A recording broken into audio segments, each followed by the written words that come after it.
بسم الله الرحمن الرحيم அல்லாஹ்வின் தூதே அருள் தீபமே எங்கள் யா நபி எங்கள் யா ஹபீப் எல்லோரும் போற்றும் இறை தூதரே எங்கள் யா நபி எங்கள் யா ஹபீப் அல்லாஹ்வின் தூதே அருள் தீபமே எங்கள் யா நபி எங்கள் யா ஹபீப் எல்லோரும் போற்றும் இறை தூதரே எங்கள் யா நபி எங்கள் யா ஹபீப் அந்நாளிலே மாந்தர் திசை மாறினார் என்னாலுமே தீய வழி தன்னிலே பாவங்களில் மூழ்கி தடுமாறினார் ஏனென்று கேட்க எவர் நாடினார் அருளாக வந்தீரே அண்ணல் நபி கண்கள் தேடுதே எங்கள் யா ஹபீப் அருளாக வந்தீரே அண்ணல் நபி கண்கள் தேடுதே எங்கள் யா ஹபீப் அல்லாஹ்வின் தூதே அருள் தீபமே எங்கள் யா நபி எங்கள் யா ஹபீப் எல்லோரும் போற்றும் இறை தூதரே எங்கள் யா நபி. السلام عليكم ورحمة الله وبركاته. نحمده ونصلي على رسوله الكريم. أما بعد فقد قال الله تعالى في كلامه القديم الفرقان المجيد: أعوذ بالله من الشيطان الرجيم. بسم الله الرحمن الرحيم. يا نساء النبي لستن كأحد من النساء إن اتقيتن فلا تخضعن بالقول فيطمع الذي في قلبه مرض وقلن قولا معروفا وقرن في بيوتكن ولا تبرجن تبرج الجاهلية الأولى فأقمنا الصلاة وآتينا الزكاة وأطيعنا الله ورسوله إنما يريد الله ليذهب عنكم الرجس أهل البيت ويطهركم تطهيرا. صدق الله العظيم وصدق رسوله النبي الكريم ونحن على ذلك من الشاهدين والشاكرين والحمد لله رب العالمين. எல்லா புகழும் ஏக வல்லவனாம் அல்லாஹுக்கே உரித்தாகுக. ஸலவாத்தும் சலாமும் சங்கைமிக்க எம்பெருமானார் முஹம்மது முஸ்தபா ஸல்லல்லாஹு அலைஹி வஸல்லம் அவர்களின் மீதும் அன்னாரின் கிளையார்கள் தோழர்கள் சுஹதாக்கள் சாலிஹீன்கள் உலக முஸ்லிம்கள் அனைவரின் மீதும் குறிப்பாக இங்கே வருகை தந்திருக்கக்கூடிய நம் அனைவரின் மீதும் எல்லாம் வல்ல அல்லாஹுவின் பேரருளும் பேருபகாரமும் என்றென்றும் நிரந்தரமாக நிலவற்றுமாகுக. தங்கைக்குரிய பெரியார்களே, கண்ணியத்திற்குரிய எல்லாம் வல்ல அல்லாஹுவின் நல்லடியார்களே, அல்லாஹ் ஜல்ல ஷானஹு தஆலாவினுடைய மாபெரும் கருணையினால் ரசூலுல்லாஹி ஸல்லல்லாஹு அலைஹி வஸல்லம் அவர்களுடைய சரித்திரத்தின் முடிவை நாம் எட்டி இருக்கின்றோம். பெருமானார் ஸல்லல்லாஹு அலைஹி வஸல்லம் அவர்களுடைய வாழ்க்கையும் அவர்களுடைய மறைவும் இந்த உலகத்திலே பெருமானார் ஸல்லல்லாஹு அலைஹி வஸல்லம் அவர்களின் சொல்லின் அடிப்படையிலே பார்த்தால் அது ஒரு ரஹ்மத் என்பதாக பெருமானார் ஸல்லல்லாஹு அலைஹி வஸல்லம் அவர்கள் சொல்லி காட்டுகிறார்கள். ஹயாத்தி கைருல் லக்கும் வ மமாத்தி கைருல் லக்கும், என்னுடைய வாழ்வும் என்னுடைய மறைவும் உங்களுக்கு நன்மையாகவே இருக்கும் என்பதாக ரசூலுல்லாஹி ஸல்லல்லாஹு அலைஹி வஸல்லம் அவர்கள் சொல்லி காட்டுகிறார்கள். கடந்த வாரம் ஸல்லல்லாஹு அலைஹி வஸல்லம் அவர்களுடைய மறைவை பற்றி சொல்லப்பட்டிருக்கின்றன. இந்த நிலையில் பெருமானார் ஸல்லல்லாஹு அலைஹி வஸல்லம் அவர்களுடைய மறைவின் நிகழ்ச்சிகளை நாம் கேட்கிற போது கண்ணீர் வடிக்காத எந்த மனிதரும் இருக்க முடியாது. அவ்வளவு உருக்கமான ஒரு சோகமான ஒரு சூழ்நிலை ஸல்லல்லாஹு அலைஹி வஸல்லம் அவர்களுடைய மறைவினால் ஏற்பட்டன. ஜாஃபர் இப்னு அபீ தாலிப் ரலியல்லாஹு அன்ஹு அவர்கள் சொல்வார்கள், ஸல்லல்லாஹு அலைஹி வஸல்லம் அவர்கள், அதாவது ஜுபைர் ரலியல்லாஹு அன்ஹு அவர்கள் சொல்கிறார்கள், ஸல்லல்லாஹு அலைஹி வஸல்லம் அவர்கள் மதீனாவிலே நுழைகிற போது மதீனா முழுவதும் பிரகாசம் அடைந்தனர். ஸல்லல்லாஹு அலைஹி வஸல்லம் அவர்கள் மதீனாவிலே மறைந்த போது அந்த பூமியிலே அந்த மதீனாவிலே இருந்த அனைத்தும் இருள்மயமாகிவிட்டன என்று சொல்லி காட்டுகிறார்கள். அந்த ஊரிலே அவர்கள் இருந்ததின் காரணத்தினால் அந்த நிலை. ஆனால் உலகமே அப்படித்தான். இன்றைக்கு மதீனா முனவ்வரா என்று சொல்லுகிறோம், அதாவது லைட் சிட்டி, வெளிச்சம் மிகுந்த ஒரு பூமி. எது? மதீனா. ஆனால் ஒரு காலம் எப்படி இருந்தது? மதீனா ஒரு இருள்மயமான பூமியாக இருந்தது. எப்பொழுது பார்த்தாலும் சண்டை, எப்பொழுது பார்த்தாலும் பிரச்சனை, கொலை கொள்ளை, எப்பொழுது பார்த்தாலும் பயங்கரமான சூழ்நிலை. ஒருவருக்கொருவர் தங்களுடைய குடும்பத்திலேயே சண்டை போட்டுக் கொள்வார்கள். இப்படிப்பட்ட பயங்கரமான சூழ்நிலையில, அது மட்டுமல்லாமல் நாம் ஏற்கனவே சொல்லி இருக்கிறோம், எத்ரிப் என்பதாக அந்த ஊருக்கு பெயர் சொல்லக்கூடிய அளவுக்கு மோசமான நிலை. எத்ரிப் என்றால் பீடை. மதீனாவிலே வாழ்வது பீடை மிகுந்த ஒரு சூழ்நிலை. எப்பொழுது பார்த்தாலும் ஒரு சூழ்நிலை, ஒரு நோய் இருந்து கொண்டே இருக்கும். காலரா போன்ற உயிர்கொல்லி நோய்கள் பரவிக்கொண்டே இருக்கும். அதனால் அந்த பூமிக்கு சுற்று வட்டாரத்திலே சொல்லப்படக்கூடிய பெயர் பீடை பூமி, பீடை முசீபத்து பிடித்த பூமி என்று சொல்வார்கள். ஆனால் எப்பொழுது ரசூலுல்லாஹி ஸல்லல்லாஹு அலைஹி வஸல்லம் அவர்கள் உள்ளே நுழைந்தார்களோ அந்த பூமி சொர்க்கத்தின் ஒரு பகுதியாக மாறியது. ஜன்னத்துல் பக்கி, அந்த மதீனா முனவராவிலே வாழ்ந்து ஜன்னத்துல் பக்கியிலே அடக்கமானால் அந்த ஜன்னத்துல் பக்கி என்ன? சொர்க்கத்தின் ஒரு பகுதியாக மாறிவிடுகிறது. ரசூலுல்லாஹி ஸல்லல்லாஹு அலைஹி வஸல்லம் அவர்கள் சொல்கிறார்கள், அதாவது மா பைன கபரி வ மிம்பரி ரௌதத்தும் மின் ரியாலில் ஜன்னah, என்னுடைய கபருக்கும் என்னுடைய மிம்பருக்கும் மத்தியிலே உள்ள இடம் சொர்க்கத்தின் பூங்கா என்று சொல்கிறார்கள். இது நாமெல்லாம் போகிறோம், போய் அங்க போய் அடைக்கலமாகும் போது அது சொர்க்கத்து பூமியா இருக்குது. அதே சமயத்துல ரசூலுல்லாஹி ஸல்லல்லாஹு அலைஹி வஸல்லம் அவர்கள் இன்னொரு நற்செய்தி சொல்கிறார்கள், எவர் மதீனாவில இருந்து மதீனாவினுடைய அந்த ஜன்னத்துல் பக்கியிலே அடக்கமாகிறாரோ அவர் சொர்க்கம் கடமையாகிவிட்டது. எவ்வளவு பெரிய பாக்கியம்! அதனாலதான் அந்த ஜன்னத்துல் பக்கிக்கு ஜன்னத்துல் பக்கியின் பேர் வைக்கப்பட்டது. ஜன்னத்துல் பக்கினா என்ன அர்த்தம் தெரியுமா? சொர்க்கத்தின் மீதம் உண்டான பகுதி. ஜன்னத்துல் பக்கி என்று சொன்னால் சொர்க்கத்தின் மீதம் உண்டான ஒரு பகுதி. அப்படின்னா சொர்க்கத்தின ஒரு பகுதி அங்கு அடக்கமாக இருக்கக்கூடியவர்களுக்கு கிடைச்சிருக்கு. அப்ப இந்த உலகத்தை விட்டு மறைந்தவர்களுக்கும் அந்த மதீனா சொர்க்க பூமியா இருக்கு. இந்த நிலை எப்பொழுது ஏற்பட்டது? ஸல்லல்லாஹு அலைஹி வஸல்லம் அவர்கள் எப்பொழுது அந்த மதீனா முனவராவுக்குள்ளே குடிபுகுந்தார்களோ அந்த நிலையிலே ஏற்பட்டது. பெருமானார் ஸல்லல்லாஹு அலைஹி வஸல்லம் கடந்த வாரம் கேள்விப்பட்டிருப்பீர்கள், சொல்லப்பட்டிருக்கும். பெருமானார் ஸல்லல்லாஹு அலைஹி வஸல்லம் இந்த உலகத்தை விட்டு பிரிந்ததற்கு பிறகு அவர்களை எங்கே அடக்கம் செய்வது என்ற மிகப்பெரிய ஒரு பிரச்சனை. அந்த சமயத்துல ரசூலுல்லாஹி ஸல்லல்லாஹு அலைஹி வஸல்லம் அவர்களுடைய ஹதீஸை வைத்து அங்கே என்ன செய்யப்படுகிறது? அமல் செய்யப்படுகிறது. பெருமானார் ஸல்லல்லாஹு அலைஹி வஸல்லம் சொன்னார்கள், எந்த பூமியிலே நபிமார்கள் வாழ்ந்தார்களோ அதே இடத்தில் தான் அடக்கம் செய்யப்படுவார்கள். பெருமானார் ஸல்லல்லாஹு அலைஹி வஸல்லம் அவர்களை மக்காவில் தான் அடக்கம் செய்ய வேண்டும் என்று ஒரு அணி திரண்டிருக்கிறது. ஸல்லல்லாஹு அலைஹி வஸல்லம் மறைவுக்கு பிறகு பெரிய பெரிய குழப்பம்லாம் ஏற்பட்டுச்சு. இந்த குழப்பத்துல ஒரு குழப்பம் என்னன்னு சொன்னா, நபியினுடைய உடலை எங்க அடக்கம் பண்றது, அந்த மாதிரி ஒரு பிரச்சனை.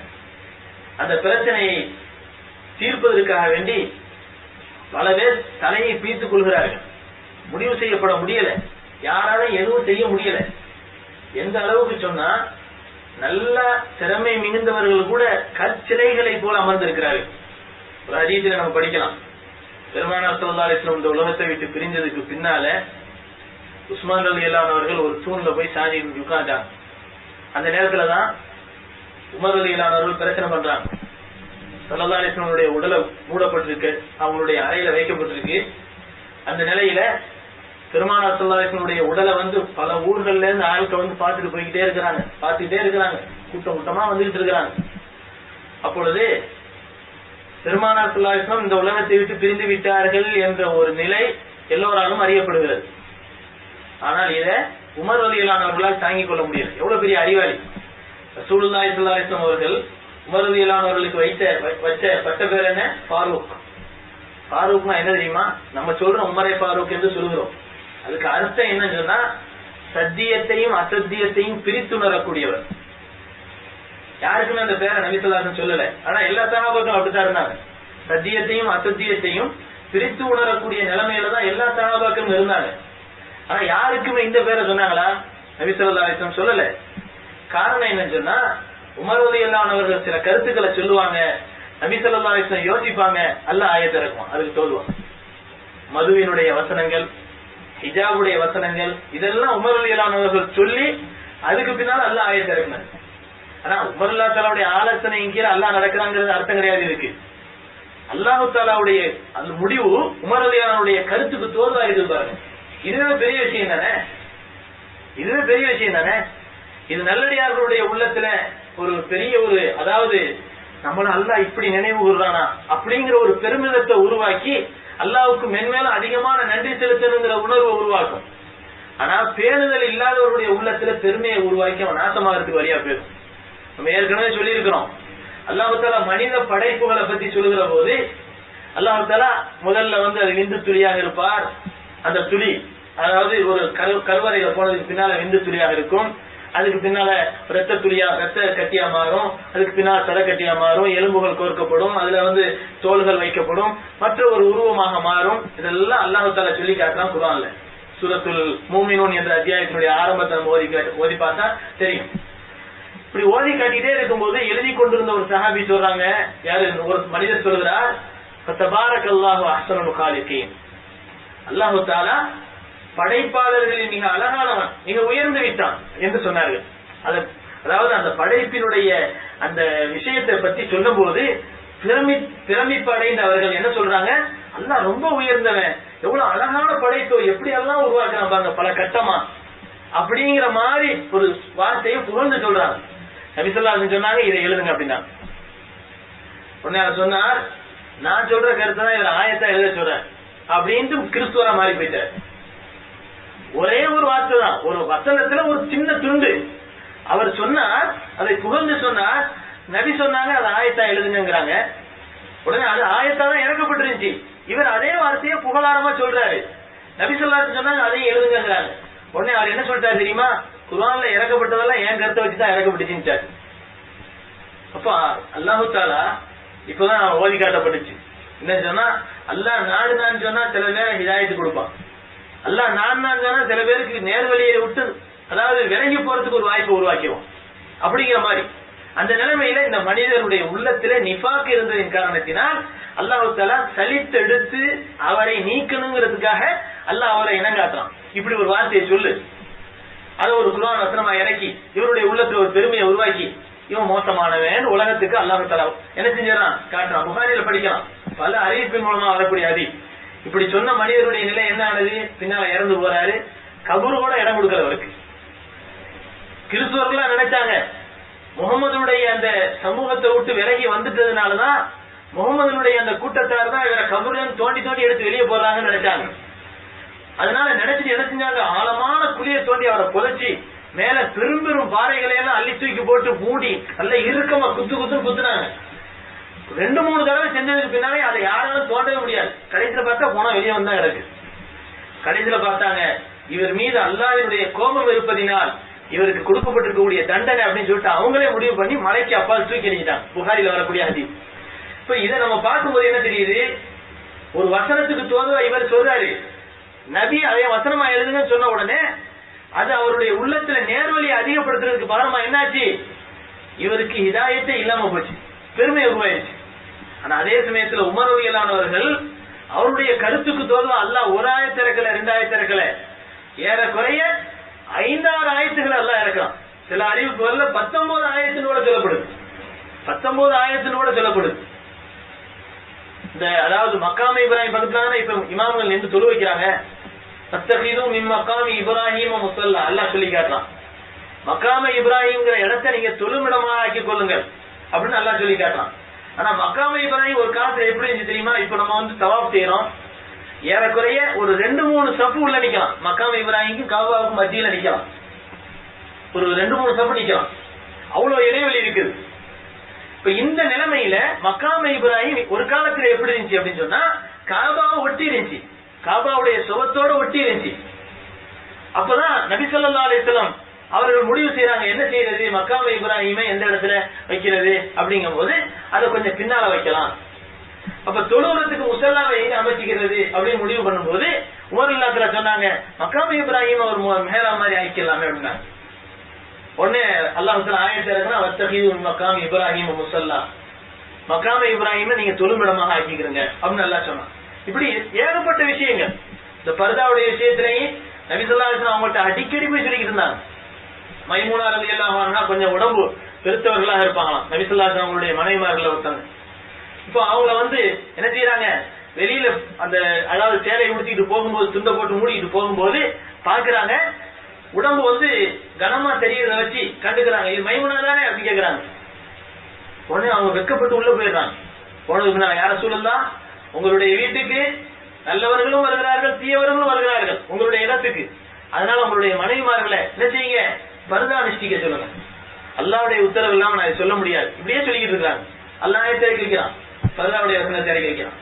அதே மாதிரி மதுவினுடைய 3 கட்டங்களும் உமர் ரலியல்லாஹு அன்ஹுடைய அந்த விஷயத்துல அவ்வளவு எதுக்காக சொல்றேன்னு சொன்னா, இந்த அளவுக்கு ஒரு அற்புதமான ஞானம் மிகுந்த உமர் ரலியல்லாஹு அன்ஹு எப்படி இந்த உலகத்துல வந்து எப்படி நடந்தா உலக சீராகும் அப்படிங்கிற ஒரு தாத்பரியத்தை உணர்ந்திருக்கக்கூடிய, நன்மையும் தீமையும் பிரித்து உணரக்கூடிய ஒரு அற்புதமான தன்மை மிகுந்த நபியினுடைய வாயினால் ஃபாரூக் என்பதாக பெயர் சொல்லப்பட்ட, பிரித்து உணரக்கூடியவர் என்ற அற்புதமான புகழ் பெயர் சொல்லப்பட்ட அந்த ஃபாரூக் உமர் ரலியல்லாஹு அன்ஹு அவர்கள் இருக்கிறார்களே, அவருடைய நிலை என்ன தெரியுமா, ஸ்தம்பிச்சு போயிடுறாங்க. என்ன சொல்றாங்க அப்படின்னு சொன்னா, வாழை உருவிடுறாங்க. வாழை உருவி கையில வச்சு உயர்த்திட்டு சொன்னாங்க, யாராவது நபி ஸல்லல்லாஹு அலைஹி வஸல்லம் இந்த உலகத்தை விட்டு மறைஞ்சிட்டாங்கன்னு சொன்னீங்க, அவங்களுடைய கழுத்து இந்த வாளுக்கு இரையாயிரும் அப்படிங்கிறாங்க. யாருமே பேச முடியல. எல்லா சஹாபாக்களும் மௌனமா தூணு மாதிரி போய் உட்கார்ந்து இருக்கிறாங்க. இந்த நிலைமையில தான் அபூபக்கர் ரலியல்லாஹு அன்ஹு தைரியமா என்ன செய்யறாங்க, வந்து ஆயத்தை ஓதி காட்டுறாங்க. உமா முஹம்மதுன் இல்லா ரசூல், முஹம்மது அல்லாஹ்வுடைய தூதர் தானே தவிர வேற எதுவும் இல்லை. அது கலத் மின் கப்லி ரசூல், இதுக்கு முன்னால எத்தனையோ ரசூல்மார்கள் போயிட்டாங்க. அப்ப இம்மா தாவு குத்திலன் கலகுத்து மாலா ஆகாபிக்கும், அவர் இந்த உலகத்தை விட்டு மறைந்து விட்டாலோ அல்லது போர்க்களத்திலே ஷஹீதாக்கப்பட்டு விட்டாலோ நீங்கள் புறமுதுகிட்டு போய் விடுவீர்களா, வழிமாறி போய் விடுவீர்களா அப்படின்னு அல்லாஹ் கேட்கிறான். உமர் ரலியல்லாஹு அன்ஹு சொல்றாங்க, அந்த ஆயத்து குர்ஆன்ல இருக்கிறது எனக்கு தெரியும், ஆனா அபூபக்கர் ரலியல்லாஹு அன்ஹு அவர்கள் ஓதி காட்டுறதுக்கு பின்னால அது எனக்கு ஞாபகமே வந்துச்சு அப்படிங்கிறாங்க. அப்ப அந்த அளவுக்கு அபூபக்கர் ரலியல்லாஹு அன்ஹுடைய ஞானத்தை இங்க தெரிஞ்சுக்கிறோம். உமர் ரலியல்லாஹு அன்ஹு அவர்கள் உடனே ஏத்துக்கிறாங்க, மன்னிப்பு கேட்கிறாங்க, நான் தவறா தெரியாம செஞ்சுட்டேன். இந்த நேரத்துல தான் உஸ்மான் ரலியல்லாஹு அன்ஹு அவர்கள் என்ன செய்யறாங்க, ஒரு இடத்துல தூண்ல சாஞ்சிட்டு உட்கார்ந்து இருக்காங்க. உமர் ரலியல்லாஹு அன்ஹு போறாங்க, போய் அஸ்ஸலாமு அலைக்கும் யா உஸ்மான் அப்படிங்கிறாங்க. பதிலே சொல்லல. அடுத்து வராங்க, உஸ்மானே அஸ்ஸலாமு அலைக்கும், இரண்டாவது பதில் சொல்லல. மூணாவது அஸ்ஸலாமு அலைக்கும் யா உஸ்மான், பதில் சொல்லல. உஸ்மான் ரலியல்லாஹு அன்ஹு இப்படி உட்கார்ந்துருக்காங்க. உமர் ரலியல்லாஹு அன்ஹுடைய உள்ளத்துல ஒரு குற்ற உணர்ச்சி என்னன்னு சொன்னா, நம்ம ரசூலுல்லாஹ் மௌத்தா போல, இந்த உலகத்தை விட்டு மறையல அப்படின்னு நம்ம வந்து வாழை தூக்கிட்டு சொன்னதுனால இவர் நம்ம மேல வருத்தப்பட்டு சும்மா உட்கார்ந்து இருக்காரு போல, நம்ம சலாத்துக்கு பதில் சொல்ல மாட்டாரு போல தெரியுது அப்படின்னு நினைக்கிறாங்க. நேரம் என்ன செய்யறாங்க தெரியுமா, சலாமுக்கு பதில் சொல்லாதனால நேரம் எங்க போனாங்க, அபூபக்கர் போனாங்க. அபூபக்கர் கலீஃபா ஆயிடுறாங்க. கலீஃபா ஆனதுக்கு பின்னால வழக்கு கொண்டு போறாங்க. அபூபக்கரே இதை கேட்டு சொல்லுங்க, என்ன விஷயம், பெரிய பிரச்சனை ஏதாவது ஆயிடுச்சா? ஆமா பெரிய பிரச்சனை தான். என்ன பிரச்சனை? உஸ்மான் என் சலாமுக்கு பதில் சொல்லல. பெரிய பிரச்சனை ஆயுது. சஹாபாக்களை பொறுத்த வரைக்கும் இது பெரிய பிரச்சனை தான். அது சலாம் சொல்றது சுன்னத்து, சலாமுக்கு பதில் சொல்றது கட்டாய கடமை. இந்த நிலைமையில உஸ்மான் ஏன் பதில் எனக்கு சொல்லல, நான் என்ன முனாஃபிகா, நான் என்ன காபிரா, நான் என்ன பெரும் பாவியா, என் சலாமுக்கு பதில் சொல்லக்கூடாத அளவுக்கு நான் என்ன பெரிய பாவம் செஞ்சுட்டேனா, எனக்கு வேணும்னு தான் அவர் பதில் சொல்லாம இருந்தார். இப்போ உஸ்மான் ரலியல்லாஹு கூட்டிட்டு போறாங்க, இது பெரிய விஷயம் இல்ல விட்டு தள்ளுங்க அப்படின்னு சொல்லல, அவங்களும் பெரிய விஷயமா நினைக்கிறாங்க. நம்ம எதெல்லாம் பெரிய விஷயமா நினைக்கிறோமோ அதெல்லாம் சின்ன விஷயமா ஆகிட்டோம், எதை சின்ன விஷயமா நினைக்கிறோமோ அதெல்லாம் பெரிய விஷயமா ஆகிட்டோம். நம்ம குடும்பத்துல கல்யாணம் நடக்குது, என்ன செய்வாங்க, 500 பேரை நாங்க விருந்தாளியா கூட்டிட்டு வரோம் அப்படின்னு சொல்லுவாங்க. நான் மாப்பிள்ளை வீட்டுக்காரங்க செய்யற அநியாயம் என்னன்னு சொன்னா, 500 பேருக்கு பதிலா 600 பேர் தான் கூட்டிட்டு வருவாங்க. இவங்க மதிப்பை காட்டுறாங்க. 500 பேருக்கு பதிலா 450 பேரை கூட்டிட்டு போய் ஒரு பெருந்தன்மையோட பிரச்சனை இல்லை, நல்ல மனிதர்கள் அப்படின்னு சொல்லலாம். இவங்க என்ன செய்யறது, எல்லா ஊர்லயும் நடக்கிற அநியாயம். 500 பேர் தான் என் பொம்பளை ஏற்றி விடுவாங்க, 500 பேர் 500 பேர் தான் கூட்டிட்டு போனோமா, ஏங்க நம்ம மாப்பிள்ளை வீட்டுக்காரங்க 600 பேரை கூட்டிட்டு வாங்க. அதுக்காகவே பொண்ணு வீட்டுக்காரவங்கள சாப்பாடு செய்யறது எப்படி, கொஞ்சம் கூட தான் போட்டு செய்வாங்க. இப்ப 600 பேரை கூட்டிட்டு போயிடுறது. இப்ப இது என்ன செய்யறது, சாப்பாடு யாருக்காவது பத்தல அப்படின்னு சொன்னா இது சின்ன விஷயமா தான் நடக்கணும். நபி ஸல்லல்லாஹு அலைஹி வஸல்லம் சொல்றாங்க, நம்மளுக்கு தான் சொல்றாங்க, ஒரு மூமினுடைய வயிறு சின்னது, அரை வயிறு தான் அவர் சாப்பிடுவார், ஆனால் காபிர் பன்மடங்காக சாப்பிடுவார். ஒரு மூமினுடைய உணவு 2 மூமின்களுக்கு போதுமானது, 2 மூமின்களுடைய உணவு 4 பேருக்கு போதுமானது. 4 மனிதர்களுடைய உணவு 8 பேருக்கு போதுமானது. அப்ப டபுள் மடங்கு சாப்பிடணும். 500 பேருக்கு போடக்கூடிய சாப்பாடு 1000 பேர் சாப்பிடணும். இந்த மாதிரி விட்டு கொடுக்கக்கூடிய மனப்பான்மை நம்மள்ட்ட இல்ல. வந்து பிரச்சனை, டேபிள்லாம் பறக்க ஆரம்பிச்சிடும். கல்யாணமே சில இடங்கள்ல நின்று போயிருக்கு. ஏன்?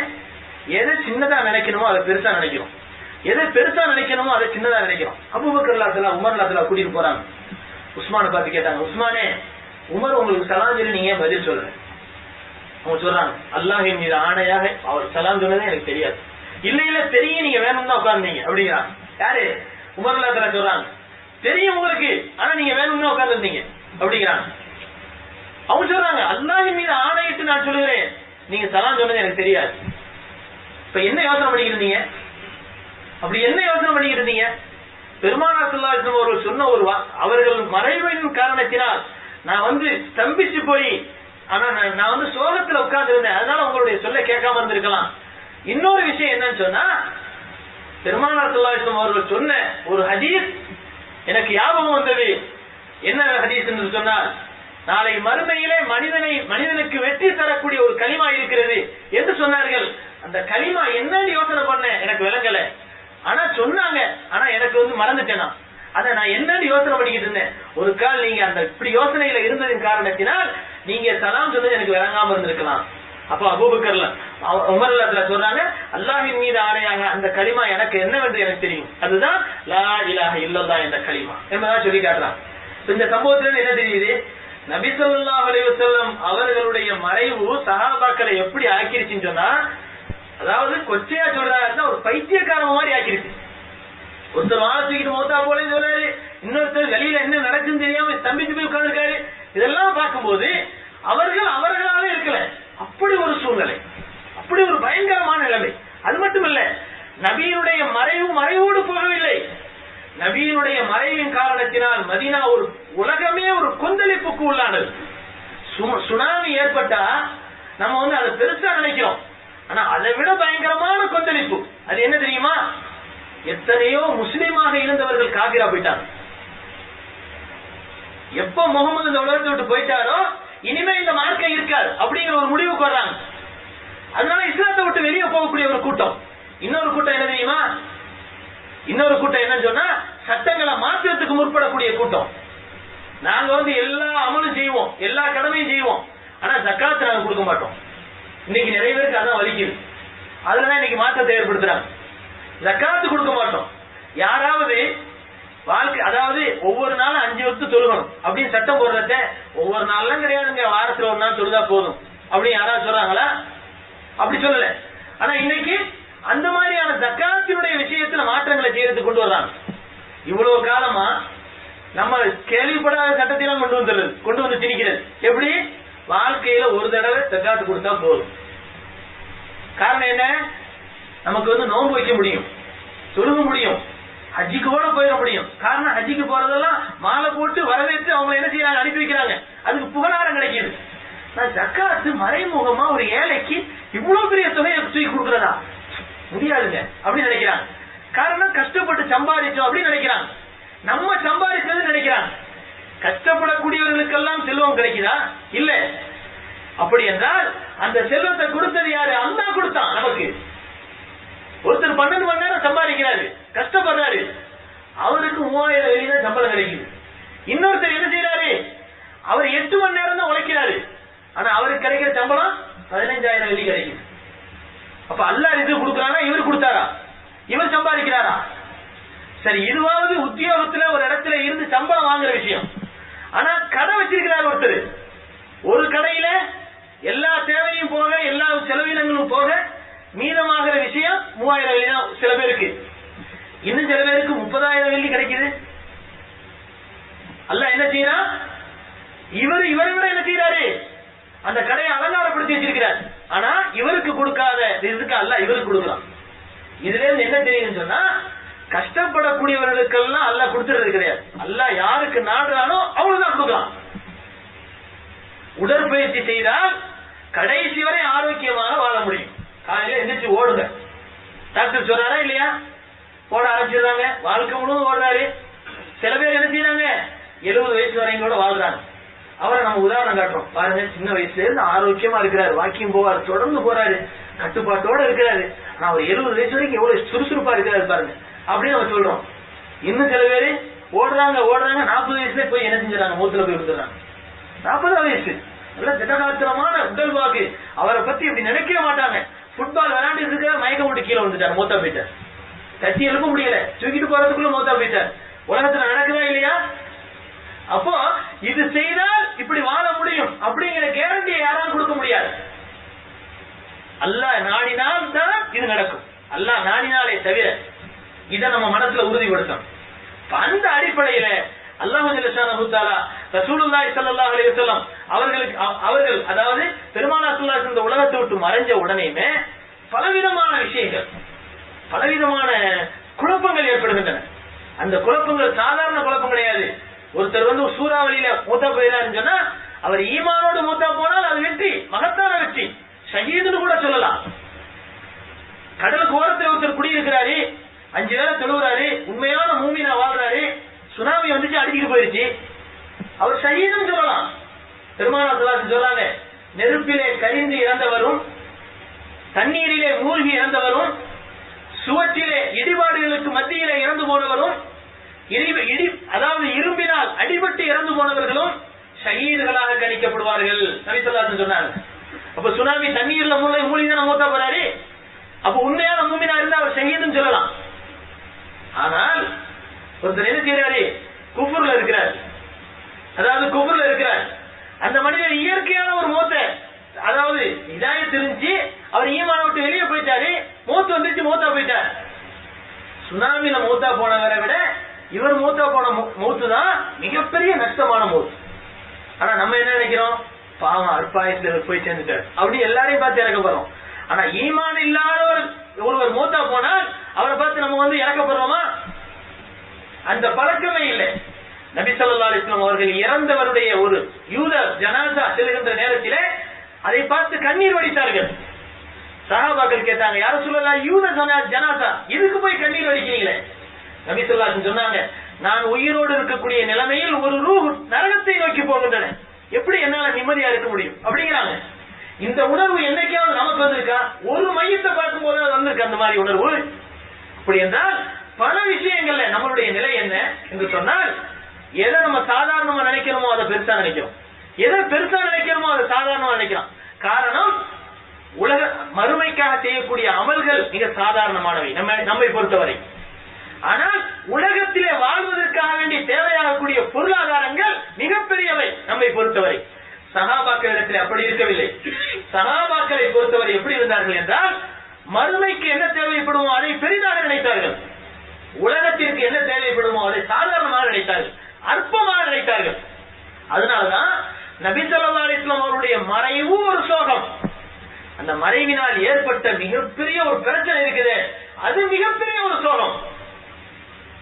இப்படிப்பட்ட பயங்கரமான காலகட்டத்தில் தான் நபி ஸல்லல்லாஹு அலைஹி வஸல்லம் அவர்களுடைய மறைவை அந்த சஹாபாக்கள் எப்படிப்பட்ட பயங்கரமான நிலைமையில அவங்க அனுபவிச்சிருந்திருப்பாங்க யோசனை பண்ணி பார்க்கணும்.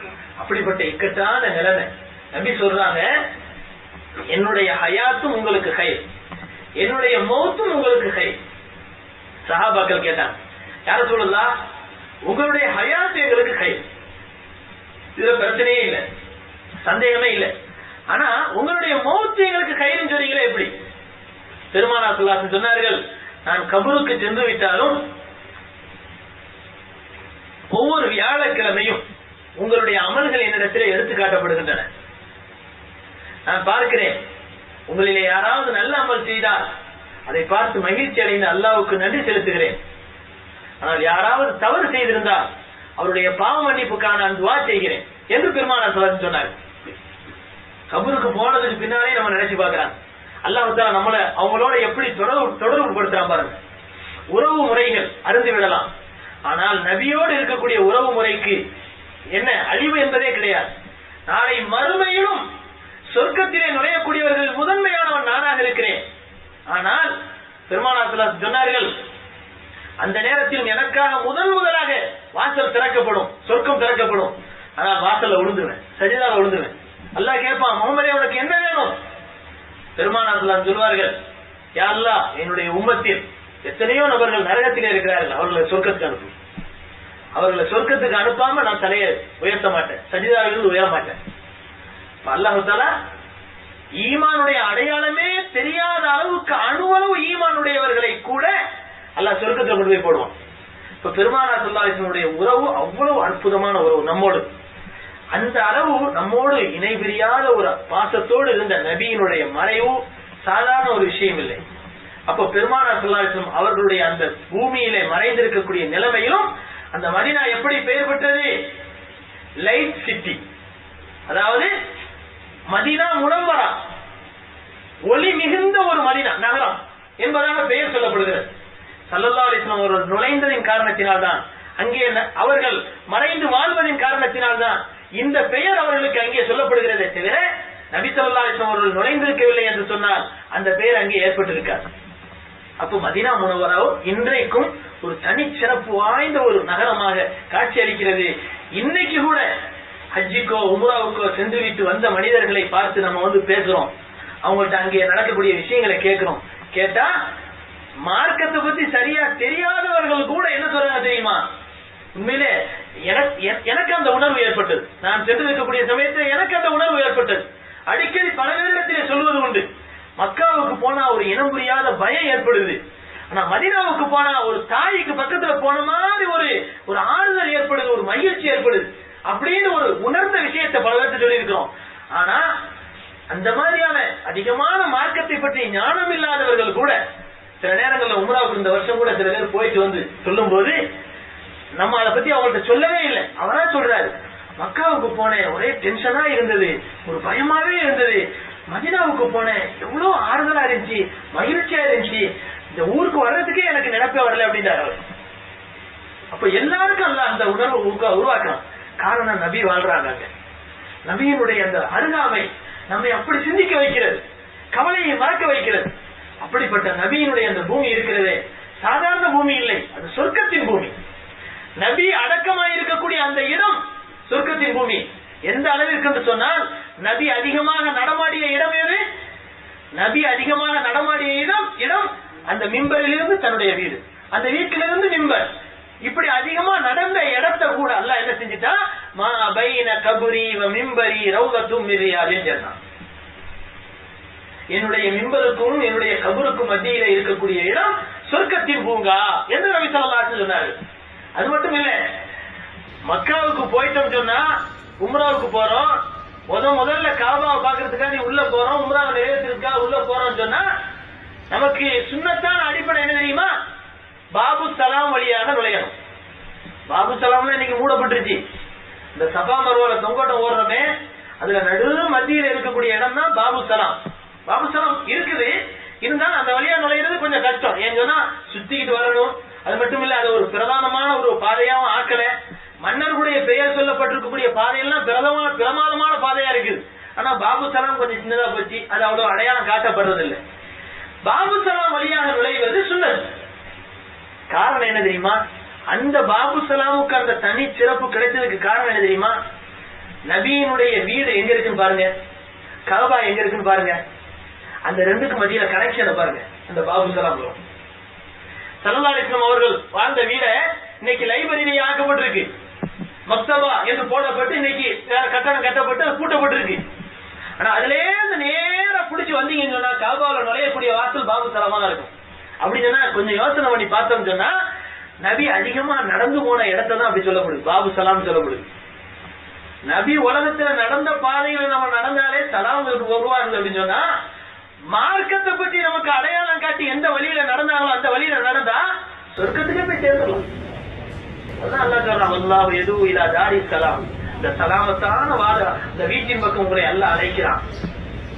எதுக்காக இதை சொல்றோம் சொன்னா, நபி ஸல்லல்லாஹு அலைஹி வஸல்லம் அவர்கள் வளர்ந்து வாழ்ந்து திரிந்த அந்த மதீனா பூமி இருக்கிறதே சாதாரண பூமி கிடையாது, அவ்வளவு அற்புதமான பூமி. அந்த பூமியிலே நபி என்ன செய்கிறார்கள்? அங்கே அடக்கமாகி வாழ்ந்து கொண்டிருக்கிறார்கள். அந்த நிலைமையில பெருமானார் ஸல்லல்லாஹு அலைஹி வஸல்லம் அவருடைய மனைவிமார்களும் அந்த பூமியிலே வாழ்ந்த இடம் நம்ம பாக்குறோம். இன்னைக்கு பாருங்க, பெருமானார் ஸல்லல்லாஹு அலைஹி வஸல்லம் அவர்கள் அடக்கமாகி இருக்கக்கூடிய இடம் எது? அவர்கள் அதிகமா வாழ்ந்த இடம். உதாரணத்துக்கு நம்ம சொல்ல சரித்திரத்தை நம்ம கேள்விப்பட்டிருக்கோம். பெருமானார் ஸல்லல்லாஹு அலைஹி வஸல்லம் அவர்கள் அதிகமா என்ன செய்வாங்க, பிரயாணத்துக்கு செல்வதா இருந்தாலும் சீட்டு குலுக்கி போடுவாங்க. மனைவிமார்கள் யாரை கூட்டிகிட்டு போறது அப்படின்னு சீட்டு குலுக்கி போடுவாங்க, நியாயமா நடக்கிறதுக்கா. இப்போ சீட்டு குலுக்கி போடும்போது யாராவது ஒரு மனைவியினுடைய பேர் வருது அப்படின்னு சொன்னா ஸல்லல்லாஹு அலைஹி வஸல்லம் அவங்களுக்கு ஒரு உள்ளூர ஒரு விருப்பம், ஆயிஷா நாயை கூட்டிட்டு போகணும் அப்படின்னு ஒரு விருப்பம் இருக்குன்னு வச்சுக்கிறீங்க. யாருடைய பேர் அந்த சீட்ல வந்துச்சோ அந்த மனைவியை கூப்பிட்டு கேட்பாங்க, உன் பேர் தான் வந்திருக்குது, உன்னையதான் நான் கூட்டிட்டு போகணும், இருந்தாலும் என் மனசு வந்து ஆயிஷாவை கூட்டிட்டு போகணும்னு விரும்புது, என்ன நீ அனுமதி கொடுக்குறியா அப்படின்னு கேட்பாங்க.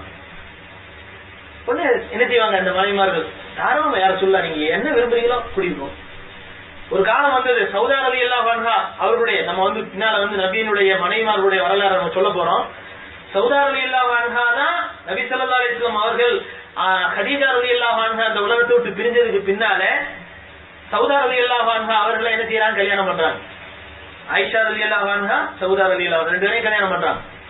அப்ப சௌதா ரலியல்லாஹு அன்ஹாவுக்கு தான் ரொம்ப வயசு அதிகமானவங்க யாரு, சௌதா ரலியல்லாஹு அன்ஹா. ஒரு கட்டம் வந்தது மதீனாவில, நபி ஸல்லல்லாஹு அலைஹி வஸல்லம் சௌதாவை கூப்பிட்டு சொன்னாங்க, சௌதாவே எனக்கு நிறைய மனைவிமார்கள் இருக்கிறாங்க, உங்களுக்கு ரொம்ப வயசாயிருச்சு, எனக்கு ஜீவனாம்சம் கொடுக்க முடியல, யாருக்குமே அதிகமானவங்களை வச்சுக்கிட்டு ஜீவனாம்சம் கொடுக்க முடியல, அதனால நீ உங்களுக்கு நான் என்ன செய்யறேன், மன விடுதலை கொடுத்துறேன், நீங்க கொஞ்சம் ஒதுங்கிக்கிறங்க அப்படின்னா உங்களுக்கு ஒரு தொகையை கொடுத்து மன விடுதலை கொடுத்துறேன், நீங்க ஒதுங்கிருங்க. சௌதா ரலியல்லாஹு அன்ஹா சொன்னாங்க, யார சொல்லலாம், உங்களுடைய மனைவிங்கிற பேர் மட்டும் எனக்கு போதும், இனிமே எங்க வீட்டுக்கே வர வேணாம், என்னுடைய முறை வரக்கூடிய நாளில் எல்லாம் ஆயிஷாவுடைய வீட்டுக்கு நீங்க செல்லுங்க. இப்ப சௌதா ரலியல்லாஹு அன்ஹா என்ன செய்யறாங்க, என்னுடைய வீட்டுக்கு வர வேணும்னு சொன்னா நபி போனாங்க, அது வேற விஷயம். ஆனாலும் சௌதா ரலியல்லாஹு அன்ஹா விட்டு கொடுத்து என்ன சொன்னாங்க, ஆயிஷா வீட்டுக்கு போங்கன்னு சொன்னாங்க. இந்த மாதிரி சில நேரங்கள்ல சில மனைவிமார்களுடைய வீட்டுக்கு போகக்கூடிய சூழ்நிலை வரும்போது அந்த மனைவிமார்கள்ட்ட போய் நான் ஆயிஷா வீட்டுக்கு போலான்னு இருக்கிறேன் அப்படின்னு நபி ஸல்லல்லாஹு அலைஹி வஸல்லம் அனுமதி கேட்டுட்டு ஆயிஷா வீட்டுக்கு போவாங்க. இப்படி அதிகமான நிலைமையில யாருடைய வீட்டுல அதிகமா நபி ஸல்லல்லாஹு அலைஹி வஸல்லம் தங்கி இருக்கிறாங்கன்னு சொன்னா ஆயிஷாவுடைய வீட்டுல. அது மட்டுமல்ல, கடைசி நேரம் நெருங்கி வந்த சமயத்துல கூட நம்ம கடந்த வாரம் கேள்விப்பட்டிருக்கலாம், ஸல்லல்லாஹு அலைஹி வஸல்லம் அவர்கள் எல்லா மனைவிமார்களையும் ஒன்னா கூட்டி சொல்றாங்க, எனக்கு நோய், எனக்கு உடம்பு சரியில்லை, ரொம்ப உடல் நலம் ரொம்ப பாதிக்கப்பட்டிருக்கு, அதனால எனக்கு வந்து ஹெல்ப் பண்றதுக்கு ஒரு ஆள் தேவைப்படுது, நிரந்தரமா ஒரு இடத்துல இருக்க வேண்டிய சூழ்நிலை ஏற்படுது, அதனால என் மனசு ஆயிஷாவுடைய வீட்டிலே இருக்கலாம்னு நினைக்குது, அதனால நீங்க எல்லாம் எனக்கு அனுமதி கொடுங்க, நீங்க எல்லாம் என்ன சொல்றீங்க கேட்ட உடனே எல்லா மனைவிமார்கள் என்ன சொல்றாங்க, யார சொல்லலாம், ஆயிஷாவுடைய வீட்டிலே இருங்க அப்படிங்கிறாங்க. கடைசி வரைக்கும் ஆயிஷா ரலியல்லாஹு அன்ஹா அவருடைய வீட்டுல இருந்துட்டு தான் நபி ஸல்லல்லாஹு அலைஹி வஸல்லம் என்ன செய்றாங்க, இந்த உலகத்தை விட்டு பிரிகிறாங்க. ஆயிஷா ரலியல்லாஹு அன்ஹா அவர்கள் இந்த உலகத்துல நபி ஸல்லல்லாஹு அலைஹி வஸல்லம் இருக்கும் போதே ஒரு கனவு காண்றாங்க. என்ன கனவு, 2 நிலவுகள் 3 நிலவுகள் ஆயிஷா ரலியல்லாஹு அன்ஹா அவருடைய மடியில வந்து உழுவுற மாதிரி, பௌர்ணமி நிலவுகள் 3 நிலவுகள் ஆயிஷா ரலியல்லாஹு அன்ஹா அவருடைய மடியில வந்து உழுவுற மாதிரி கனவு கண்டாங்க. தன்னுடைய தந்தையிட்ட போய் சொல்றாங்க, அருமை தந்தையே நான் இப்படி ஒரு கனவு கண்டேன், புகாரில இந்த ஹதீஸ் வருது. உடனே ஆயிஷா ரலியல்லாஹு அன்ஹா என்ன செய்யறாங்க, அபூபக்கர் ரலியல்லாஹு அன்ஹு மௌனமா இருந்துறாங்க. ஸல்லல்லாஹு அலைஹி வஸல்லம் அவர்கள் எப்பொழுது வஃபாத் ஆகி ஆயிஷா ரலியல்லாஹு அன்ஹா அவர்களுடைய வீட்டுல அடக்கம் செய்யப்பட்டார்களோ உடனே அபூபக்கர் ரலியல்லாஹு அன்ஹு சொன்னாங்க, ஆயிஷா 3 நிலவுகளில் ஒரு நிலவு நபியாக இருக்கிறார்கள் என்று சொன்னார். 3 நிலவுகளில் ஒரு நிலவு நபியாக இருக்கிறார்கள். இப்போ உன் வீட்டுல 3 பேர் அடக்கமாக போறாங்க, அதுல முதல் அடக்கம் தான் இந்த நபியினுடைய அடக்கம். ஸல்லல்லாஹு அலைஹி வஸல்லம் அவர்கள் எந்த வீட்டுல வாழ்ந்தாங்களோ அந்த வீட்டிலேயே அடக்கம் செய்யப்பட்டாங்க. ஆயிஷா ரலியல்லாஹு அன்ஹா அவருடைய வீட்டுல, அடுத்து உம்மு சல்மா ரலியல்லாஹு அன்ஹா வீடு இருந்தது, பக்கத்துல அந்த பக்கம் ஃபாத்திமா ரலியல்லாஹு அன்ஹா வீடு. இப்போ கூட நம்ம வந்து என்ன செய்யறோம், ரவுதா ஷெரீஃபுக்கு போறோம்னு வச்சுக்கிறோங்க, ஜியாரத்துக்காக போறோம்ல, முதல்ல வந்து ஒரு பெரிய ஹோல்ஸ் போடப்பட்டிருக்கு, அது நபியை ஜியாரத் பண்றோம், அதுக்கடுத்து 2 ஹோல்ஸ் சேர்ந்தாப்புல போடப்பட்டிருக்கு, அங்க வந்து அபூபக்கர் ரலியல்லாஹு அன்ஹு உமர் ரலியல்லாஹு அன்ஹு நம்ம வந்து ஜியாரத் பண்றோம். அதுக்கடுத்து போகும்போது ஒரு அதாவது ஒரு மர பலகையினால் அடைக்கப்பட்ட ஒரு இடம் இருக்கும், அந்த இடம் தான் ஃபாத்திமா நாயருடைய வீட்டுக்கு போற வழி. நபி ஸல்லல்லாஹு அலைஹி வஸல்லம் உடைய மகள் அருமை ஃபாத்திமா ரலியல்லாஹு அன்ஹா அவர்கள் அந்த இடத்துல வாழ்ந்தாங்க. இன்னைக்கு அதை திறந்துட்டு உள்ள போனா ஃபாத்திமா ரலியல்லாஹு அன்ஹாவுடைய வீட்டுல வாழ்ந்த அந்த வீட்டை வந்து பூட்டப்பட்டிருக்கும், அதாவது நாரங்கி போடப்பட்டு அங்க போடப்பட்டிருக்கும். சில இமாம்களை நம்ம பார்த்திருக்கிறோம், முந்தி அதாவது 1997 ஹஜ்ஜிக்கு போற சமயத்துல அங்க இமாம் தொழு வச்சுட்டு அந்த கதவை திறந்துட்டு போய் உள்ள போய் ஜியாரத் பண்ணிட்டு போனதை நம்ம பார்த்தோம். இப்போ ஃபாத்திமா ரலியல்லாஹு அன்ஹாவுடைய வீட்டுல இருந்து நபியினுடைய வீட்டு பக்கத்துல அந்த மாதிரி ஒரு ஆக மொத்தம் எல்லா மனைவிமார்களையும் நபி ஸல்லல்லாஹு அலைஹி வஸல்லம் அதே இடத்துலதான் சின்ன சின்ன இடத்தையா வச்சிருந்தாங்க.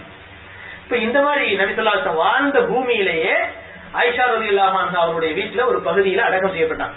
ஆயிஷா ரலியல்லாஹு அன்ஹா அவருடைய வீட்டுல அடக்கம் செய்யப்பட்டதுக்கு பின்னால ஆயிஷா ரலியல்லாஹு அன்ஹா என்ன செஞ்சாங்க, கபர் விட்டு இருக்கும், ஆயிஷா ரலியல்லாஹு அன்ஹா இப்படித்தான் இருப்பாங்க, ஒன்னாதான் வாழ்ற மாதிரி.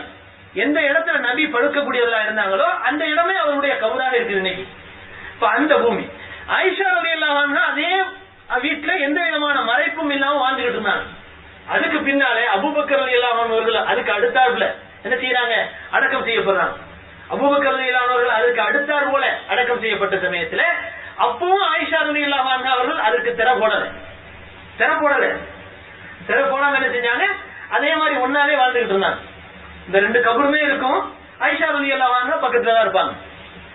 அதுக்கு பின்னால உமர் ரலியல்லாஹு அன்ஹு அவர்கள் என்ன செய்யறாங்க, அனுமதி கேட்கிறாங்க. அனுமதினா சாதாரண அனுமதி கேட்கல, வாழும் போதே ஆயிஷா ரலியல்லாஹு அன்ஹா வீட்டுக்கு போய் அருமை தாயே, என்னன்னா எல்லாருக்குமே ரசூலுல்லாஹ்வுடைய மனைவிமார்கள் எவ்வளவு சின்ன வயசா இருந்தாலும் அவங்க எல்லாருமே நமக்கு தாய்மார்கள் தான். உமர் ரலியல்லாஹுடைய வயசு எத்தனையோ வயசு, ஆயிஷா ரலியல்லாஹு அன்ஹா அவருடைய வயசு ஒரு 17-18 தான் இருக்கும். ஸல்லல்லாஹு அலைஹி வஸல்லம் இந்த உலகத்தை விட்டு போனதுக்கு பின்னால அபூபக்கர் ரலியல்லாஹு தஆலா 2 வருஷம் வாழ்ந்தாங்க. அபூபக்கர் ரலியல்லாஹு தஆலாவுடைய வாழ்க்கைக்கு பின்னால உமர் ரலியல்லாஹு தஆலா கலீஃபா ஆறாங்க. கலீஃபா ஆனதுக்கு பின்னால ஆயிஷா ரலியல்லாஹு தஆலாவுடைய வீட்டுக்கு போய் நான் மூத்தா போனேன்னு சொன்னா உங்க வீட்டுல தான் அடக்கம் செய்யப்படணும், ரசூலுல்லாஹ்வுக்கு பக்கத்துல தான் என்னை அடக்கம் செய்யப்படணும், அதுக்கு நீங்க அனுமதி கொடுங்கன்னு கேட்கிறாங்க. அப்படி கேட்கும் போது எத்தனை வயசு இருக்கும், ஆயிஷா ரலியல்லாஹு அன்ஹா அவருடைய வயசு ஏறக்குறைய ஒரு 20 வயசு இருக்கும். காரணம் நபி இந்த உலகத்தை விட்டு பிரியும் போது ஆயிஷா நாயனுடைய வயசு 17 வயசு. அப்ப அபூபக்கர் ரலியல்லாஹு தஆலா இந்த உலகத்தை விட்டு பிரியும் போது ஆயிஷா நாயனுடைய வயசு 19 வயசு. அப்போ உமர் ரலியல்லாஹு தஆலா ஆட்சிக்கு வரக்கூடிய வயசு 20 வயசு. அப்ப அந்த நேரத்துல போய் கேட்கிறாங்க. அப்ப இவருடைய பேத்தி வயசு யாருக்கு, உமர் ரலியல்லாஹு தஆலாவுடைய பேத்தி வயசு, மக வயசுல வச்சுக்கோமே. அவங்க போய் அம்மையார் அவர்களே உங்க வீட்டுலதான் என்னை அடக்கம் செய்யப்படும், நபிக்கு பக்கத்திலே நான் இருக்கணும்னு விரும்புறேன் அப்படின்னு தாராளமான்றாங்க. ஆனா இறப்பின் தருவாயிலே கத்தியால் குத்தப்பட்டு குடல் வெளியே வந்துருச்சு, உணவு உள்ள போக மாட்டேங்குது. அந்த நேரத்துல தன்னுடைய மகனை கூப்பிட்டு சொல்றாங்க உமர் ரலியல்லாஹு தஆலா அவர்கள், அருமை மகனே நான் இந்த உலகத்தை விட்டு பிரிந்து விட்டேனே, ஆனால் முதல்ல என்ன செய்யுங்க, என்னுடைய அம்மையார் ஆயிஷா அவர்களிடத்திலே சென்று என்னுடைய உடலை அடக்கம் செய்வதற்கு அனுமதி வாங்கிக் கொள்ளுங்கள். அனுமதி கொடுத்துட்டாங்கன்னு சொன்னா என்னுடைய உடலை குளிப்பாட்டி அதாவது கஃனிட்டு அடக்கம் செய்யப்பட போகின்ற நேரத்தில அந்த வாசல்ல கொண்டு போய் வச்சிட்டு திரும்பி அவங்கள்ட்ட அனுமதி கேளுங்க அப்படின்னாங்க. அதே மாதிரி பல அனுமதிகள் வாங்கப்பட்டதுக்கு பின்னால ஆயிஷா ரலியல்லாஹு அன்ஹா அவர்கள் அனுமதி கொடுக்கறாங்க. அனுமதித்ததின் பேரில் உமர் ரலியல்லாஹு அன்ஹு அவர்கள் அங்கே அடக்கம் செய்யப்படுகிறார்கள். எப்போ உமர் ரலியல்லாஹு அன்ஹு அவர்கள் அங்கே அடக்கம் செய்யப்பட்டார்களோ உடனே திரை போட்டுறாங்க. ஆயிஷா ரலியல்லாஹு அன்ஹா என்ன செஞ்சாங்க, ஸல்லல்லாஹு அலைஹி வஸல்லம் அவர்கள் இங்கே அடக்கமா இருக்கிறாங்க, மேற்கு பக்கத்தை பார்த்த மாதிரி தானே இப்படி இருக்கிறாங்க. இப்ப அதுக்கு அதனுடைய காலடியில, அதாவது ஸல்லல்லாஹு அலைஹி வஸல்லம் அவர்கள் அடக்கமா இருக்கிறாங்கன்னு சொன்னா ஸல்லல்லாஹு அலைஹி வஸல்லம் கால் இது அப்படின்னு சொன்னா அபூபக்கர் ரலியல்லாஹு தஆலாவுடைய தலை அவங்க காலை பார்த்த மாதிரி, அவங்க காலடியில விழுந்து கிடக்கிற மாதிரி, ஸல்லல்லாஹு அலைஹி வஸல்லம் காலை பார்த்த மாதிரி அபூபக்கர் ரலியல்லாஹு தஆலாவுடைய தலை. அதுக்கு பின்னால கொஞ்சம் கீழே இறங்கி உமர் ரலியல்லாஹு தஆலா அடக்கம் செய்யப்படுறாங்க. அபூபக்கர் ரலியல்லாஹு தஆலாவும் உமர் ரலியல்லாஹு தஆலாவும் கொஞ்சம் இப்படி அதாவது கொஞ்சம் இந்த இப்படி அடக்கம் செய்யப்பட்டிருக்காங்க. ஆனா ரசூலுல்லாஹி ஸல்லல்லாஹு அலைஹி வஸல்லம் அவர்கள் கொஞ்சம் மேலே ஏறி இப்படி அடக்கம் செய்யப்பட்டிருக்காங்க. எப்ப இப்படி அடக்கம் நீட்டத்தின் அளவுல இந்த அகலத்துல அடக்கம் செய்யப்பட்ட உடனே வீடு சின்ன வீடு தான், இந்த நிலைமையில பாதி அப்படியே திரை போட்டு அடைச்சிடறாங்க. உடனே கேட்கப்பட்டுச்சு, ஏன் திரை போட்டீங்க அப்படின்னு. இவ்வளவு நாட்களாக என்னுடைய கணவர் இருந்தார்கள், அவர்களோடு நான் இருந்தேன். அதுக்கு பின்னால் என்னுடைய தந்தை வந்தார்கள், அவர்களோடும் நான் இருந்தேன். இப்போ ஒரு அந்நிய ஆண் உள்ள வந்துட்டாங்க, நான் அவங்களுக்கு முன்னால நான் வாழ முடியாது, அதனால திரை போட்டேன் அப்படிங்கிறாங்க. இதுல இருந்து என்ன தெரியுது, வஃபாத் ஆயிட்டாலும் உள்ள இருந்து பாத்துட்டு இருக்காங்கன்னு அர்த்தம். ஏன் ஆயிஷா இப்படி சொல்லணும், நல்லா யோசனை பண்ணி பார்க்கணும். இப்ப ஸல்லல்லாஹு அலைஹி வஸல்லம் எந்த அளவு கொஞ்சம் நான் பாருங்க, மதீனா முனவ்வராவுல எங்கேயாவது செவத்துல ஆணி அடிப்பாங்க, அந்த கிணீருங்கிற சத்தம் வந்துச்சுன்னு சொன்னா ஆயிஷா நான் உடனே சொல்லி இருப்போங்க, ஆணி அடிக்க வேணாம் சொல்லுங்க, ரசூலுல்லாஹ் தூங்குறாங்கன்னு சொல்லுங்க. என்ன சொல்லுவாங்க, ஸல்லல்லாஹு அலைஹி வஸல்லம் தூங்கிக்கிட்டு இருக்கிறாங்க, சத்தம் போட்டு ஆணி அடிக்க வேணாம்னு சொல்லுங்க பார்க்கலாம். காரணம் என்ன, நபி ஸல்லல்லாஹு அலைஹி வஸல்லம் இந்த உலகத்தை விட்டு மறைந்ததை ஆயிஷா ரலியல்லாஹு அன்ஹா அவர்கள் இந்த உலகத்தை விட்டு மூத்தா போயிட்டாங்கன்னு நினைக்கிறவங்க, ஏதோ தன்னோட வாழ்ற மாதிரியே நினைக்கிறாங்க. அதனால சொல்றாங்க ஒரு அந்நிய ஆண் உள்ள வந்துட்டாங்க, அதனால நான் இன்னமே நான் உங்களுக்கு முன்னால. ஆனா இன்னைக்கு பாருங்க தர்காங்கிற பேர்ல எத்தனை பெண்கள் போய் எவ்வளவு அனாச்சாரம். வெளி உலகத்துல நடமாடும் போதாவது ஓரளவு பேணுதலா போறாங்க. ஆனா தர்காவுக்கு போறோம்னு சொல்லிவிட்டு நகையை அள்ளி போட்டுக்கிட்டு மொத்தையெல்லாம் தரவேலி கவனமா பச்சிக்கிட்டு உள்ள போய் துவா ஓதுவா சொல்றாங்க. இந்த துவாக்காண்டி அவங்க ஏங்கிக்கிட்டு இருக்காங்க. தேவையா இந்த நிலைமை? ஜியாரத்து கூடாதுன்னு சொல்லல, கூடும். ஆனா அதுக்கு ஒரு முறை வேணும் இல்லையா? இப்படி ஒரு மோசமான நிலைமையில போகும்போது நிச்சயமா அதை யாருமே விரும்ப மாட்டாங்க. ஆயிஷா நாயுடைய பேணுதலை இங்க பார்க்கணும். அப்ப ஸல்லல்லாஹு அலைஹி வஸல்லம் மறைவுக்கு பின்னால இப்படிப்பட்ட ஏகப்பட்ட நிகழ்ச்சிகள் நடக்குது. இந்த நிகழ்ச்சிக்கு எல்லாம் பின்னால ஸல்லல்லாஹு அலைஹி வஸல்லம் அவர்கள் இந்த உலகத்துல வாழும் போதே அவங்க நபியினுடைய வாழ்க்கைக்கு பின்னால நம்ம பேச போறது நபியினுடைய குடும்பத்தை பத்தி பேச போறோம். நபியினுடைய குடும்பத்தை பத்தி பேசுற அளவுக்கு அவங்க உயர்ந்தவங்களா அப்படின்னு நம்ம நினைக்கலாம். நிச்சயமா காரணம் என்னன்னு சொன்னா, நபியினுடைய குடும்பம் சாதாரணமானது அல்ல. நமக்கு அவங்களுக்கு மத்தியில என்ன தொடர்பு அப்படிங்கறத முதல்ல பார்க்கணும். எந்த அளவுக்கு தொடர்புன்னு சொன்னா, நபி ஸல்லல்லாஹு அலைஹி வஸல்லம் மனைவிமார்கள் ஒரு நாள் வாழ்ந்தாலும் அவர்கள் நம்முடைய தாய்மார்கள், நம்முடைய அம்மாமார்கள். இதை நான் சொல்லல, அல்லாஹ் குர்ஆன்ல சொல்றான், அன்னபியு அவுலா பில் முஃமினீன மின் அன்ஃபுஸிஹிம் வ அஸ்வாஜுஹு உம்மஹாத்துஹும். அல்லாஹ் சொல்லி காட்டுறான், நபி இருக்கிறார்களே உங்களுடைய உயிரை விட உங்களுக்கு நெருக்கமானவர்கள். அன்னபியு அவுலா பில் முஃமினீன மின் அன்ஃபுஸிஹிம். மூமின்களுக்கு நபி இருக்கிறார்களே அவர்கள் எவ்வளவு ரொம்ப நெருக்கமானவர்கள் என்றால் உயிரை விட நெருக்கமானவர்கள். நம்ம உயிர் எவ்வளவு ஒன்றரை கலந்துருக்கு. விரல இருக்கு, விரல வெட்டி போட்டா அந்த உயிர் துடிக்கும், விரல் தனியா கலந்து துடிக்கும். அந்த அளவுக்கு உயிர் உடலோடு ஒன்றா கலந்து இருக்குது. நகமும் சதையும் போல அப்படின்னு நம்ம சொல்லுவோம் நம்ம கணவன் மனைவியை வந்து வாழ்த்தும் போது. ஆனா சில நேரங்கள்ல நகம் பட்டு போயிட்டு கலந்து விழுந்துரும், நகமாவும் சதையை விட்டு கலந்து விழுந்துரும். ஆனா உயிர் போனா உடல் இருக்குமா? அது வந்து உடம்புன்னு சொல்ல மாட்டாங்க, உடம்புன்னு தான் சொல்லுவாங்க. மையத்தை எப்ப எடுக்கிறாங்க அப்படின்னு தான் கேட்பாங்க. உடலுக்கு உயிர் இருந்தாதான் அந்த மனுஷனுக்கு பேர், இல்லைன்னா அந்த மனுஷன் பெயரே சொல்லப்படாது. இப்ப இந்த நிலைமையில நபி ஸல்லல்லாஹு அலைஹி வஸல்லம் அவர்களுக்கும் நமக்கு மத்தியில் இருக்கக்கூடிய உறவை அல்லாஹ் எப்படி அறிமுகப்படுத்துகிறார் என்று சொன்னால், மூமின்களுக்கு அந்த நபி இருக்கிறார்களே அவர்களுடைய உயிரை விட மிக நெருக்கமானவர்கள். அவுலா பில் முஃமினீன மின் அன்ஃபுஸிஹிம் வ அஸ்வாஜுஹு, அவருடைய மனைவிமார்கள், உம்மஹாத்துஹும், அந்த மூமின்களுக்கு தாய்மார்கள். அஸ்வாஜுஹு உம்மஹாத்துஹும், அந்த நபியினுடைய மனைவிமார்கள், அந்த அதாவது இந்த மூமின்களுக்கு தாய்மார்கள் அப்படின்னு அல்லாஹ் சொல்லி காட்டுறான். அவ்வளவு நெருக்கமான உறவுக்கு உரிய தாய்மார்களை பற்றி நம்ம இப்ப பேச இருக்கிறோம். இப்ப இந்த நிலைமையில ஸல்லல்லாஹு அலைஹி வஸல்லம் அவர்கள் அவருடைய மனைவிமார்களுடைய எண்ணிக்கை என்ன யோசனை பண்ணணும். பெருமானார் அல்லாஹ் தஆலா ஒரு மூமினா இருக்கக்கூடிய எல்லா மனிதர்களுக்கும் வசதி இருந்தால், நியாயமாக நடக்கக்கூடிய சூழ்நிலை இருந்தால், பக்குவம் இருந்தால், அநியாயம் செய்ய மாட்டோங்கிற ஒரு கட்டுப்பாட்டு உணர்வு இருந்தால், பல நிபந்தனைகள் இதுல இந்த 3 வரிகள்லயுமே பல நிபந்தனை உள்ளடங்கும். அதாவது வசதி இருந்தால் பல நிபந்தனை உள்ளடங்கும். வசதி இருந்தான்னு சொன்னா என்ன? அதாவது சக்தி இருந்தால் அப்படின்னா நம்ம சக்தி பொருளாதார சக்தியை மட்டும் அல்லாஹ் சொல்றான் கிடையாது, நம்ம உடல் சக்தி. 2-3 கல்யாணம் பண்ணா அது இது அந்த அதாவது அவர்களோடு வாழக்கூடிய உடல் வாகான சக்தி வேணும் இல்லையா? ஏதோ பெருமைக்காக வேண்டி கல்யாணத்தை பண்ணிக்கிட்டு சும்மா உட்கார்ந்துக்கிட்டு இருந்தா இப்ப இது வந்து வாழ்க்கையே கிடையாது. நபி ஸல்லல்லாஹு அலைஹி வஸல்லம் அவர்கள் சில நேரங்கள்ல நம்ம இதெல்லாம் நபியினுடைய வாழ்க்கை நமக்கு வழிகாட்டுதல், அதனால நம்ம இதை சொல்றோம். நபி ஸல்லல்லாஹு அலைஹி வஸல்லம் ஒரே இரவுல 9 மனைவிட்டையும் சில நேரங்களில் போயிட்டு வருவாங்க. இந்த ஆற்றல் யாருக்காவது இருக்க முடியுமா? ஹதீஸ்ல வருது, அதனால சொல்றோம். அப்ப நபி ஸல்லல்லாஹு அலைஹி வஸல்லம் அவர்களுக்கு அல்லாஹ் தஆலா பல திருமணங்களை நீங்க எத்தனை வேணாலும் கல்யாணம் பண்ணிக்கிறீங்க அப்படிங்கிற நிலைமை அல்லாஹ் உருவாக்கிடலாம். ஆனா நம்மை போன்ற சாதாரண அதாவது முஸ்லிம்கள், நபி அல்லாத மற்ற அனைவருக்கும் அல்லாஹ் கொடுக்கக்கூடிய அதாவது கட்டளை என்னன்னு சொன்னா 4 வரைக்கும் கல்யாணம் பண்ணி கொள்ளலாம், பண்ணணும் இல்ல.